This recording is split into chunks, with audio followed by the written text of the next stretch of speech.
Hi there, I'm Joseph. I'm one of the co-developers of the Neuro-Linguistic Enneagram Profiling System. You're watching this video because you have just received your Neuro-Linguistic Enneagram Leadership Profile. This profile supports you to raise your leadership impact. And if you're also someone who would like to receive quality inputs about your development as a leader, this is what the profile can do for you.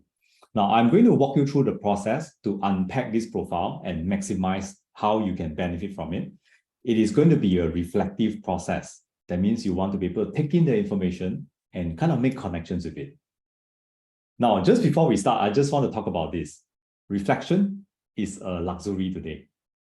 And because in this VUCA business world where things are so fast-paced and we are like handling 1,001 things at a time, it is so much easier, probably much quicker to just get things moving, get things done, than to sit down and reflect on how well we have done something.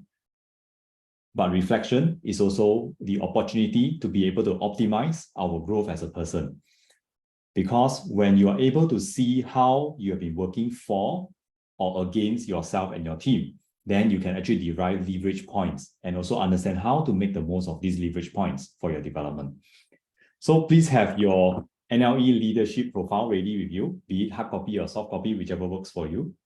And I also want to encourage you that you can pause this video from time to time to reflect and then write down your reflections. All these can be used in the coaching that you're going to pursue. So let's get started. So the NLE leadership profile talks about how you are as a leader. And leadership is an intentional role coming from your personality and also what you believe an effective leader should be. And this profile is written based on how you've answered the questions, and it elaborates your motivation and inner drives that guide your decisions and actions. That means where your attention goes to more of the time, how you tend to prioritize certain things more of, or you tend to avoid certain things. Now, what it doesn't do is it doesn't look at your behaviors or how effective you are. It actually goes for why you do what you do as a leader, why you choose certain decisions as a leader. And often this why is not very conscious. So when you look at this profile this way, you might begin to understand this intention or purpose that drives you on the inside. So it's very important to talk about this. There are no good or bad leadership profiles, right? All profiles, all kind of profiles, whatever scores you get, whatever traits you get in this profile, at your best, right? You can be successful and effective leaders. And it's very important to look at traits, all the things that we describe about you in this profile, using this lens of more of, less of. And what do I mean by that? It means that everything you read from this profile, you can ask yourself these two questions. How much do I relate with this trait? How often do I display it? Okay? And we also want to encourage you to go beyond words. Now, profiling tools use words to describe who you are. But when you look at those words, it may not be the meaning that you think it is. So you want to, in some way, read the fine print of what we have written there so that it has a clearer representation of what the profile is trying to tell you. For example, let's say we say you focus on relationship, right? And this focus on relationship can mean many different things. Yeah. So as you read, reflect, and then go back to more of, less of. So moving along the profile, on pages 2 and 4, we start to talk about the leadership in VUCA times right now, where leaders are being called to hold a coach role and many different priorities that a leader has to juggle. And on page 4, you'll find the Enneagram leadership styles. You may exhibit more than one style. You can look through these 9 styles and see which one, as a guest, which one you might resonate with. Then we move now to page 5, where we start to unpack your profile as a leader. The most important thing you want to start with is the leadership paradigm, which is the blue box that you are seeing on my screen right now. And leadership paradigm talks about how you focus your attention on what drives you, what are your positive intention or aspirations as a leader. Sometimes we call this a leader's worldview, how you determine an effective leader is like. And these things will drive your towards and away from. Towards and away from are basically how you prioritize and what you avoid. They are your factors that you use when you make decisions or what you tend to give lower priority. And then they could also mean things that could trigger you if they are not being fulfilled. So go slowly on this page and allow yourself to reflect on more of, less of. Here are a couple of reflection questions to support you. Which leadership paradigm drives you more of the time? It can be 2 or 3 paradigms. And you can pick 2 or 3 towards and away from that you resonate with. How have they supported you and your team's result and or well-being? At this moment now, I'll encourage you to pause, reflect. You can write down your reflections for the dots can be better well connected as you progress forward.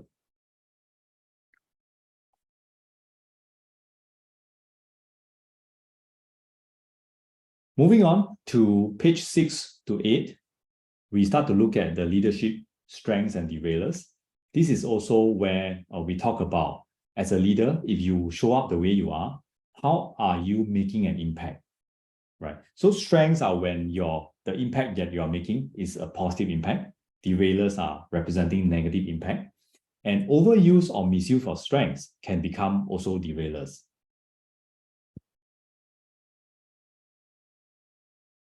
You can go slowly through all the traits. Not all the traits may be representative of where you are and who you are right now, but you can use that as a reflection again, more of, less of.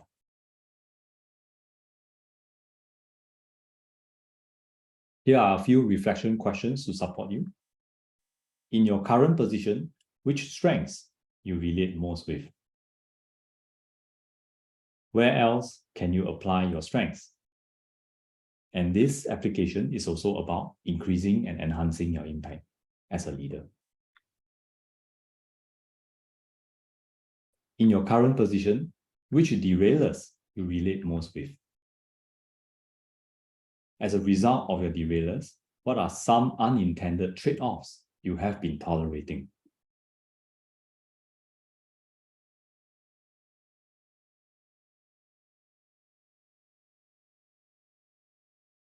Next, we look at the 4 pivotal points. So in every team and organizations, people come together for 4 main reasons. These 4 main reasons are dealing with challenges, making decisions, communicating and interacting, driving for results.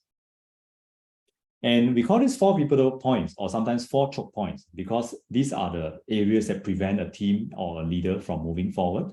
But they are also the leverage points, leverage angles that can maximize the impact and growth of a team and a leader.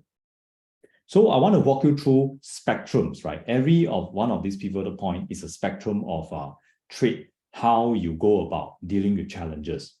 So for example, we have the leftmost traits and the rightmost traits now looking at dealing with challenges. On the left is when you are probably someone who call out problems directly and seek closure.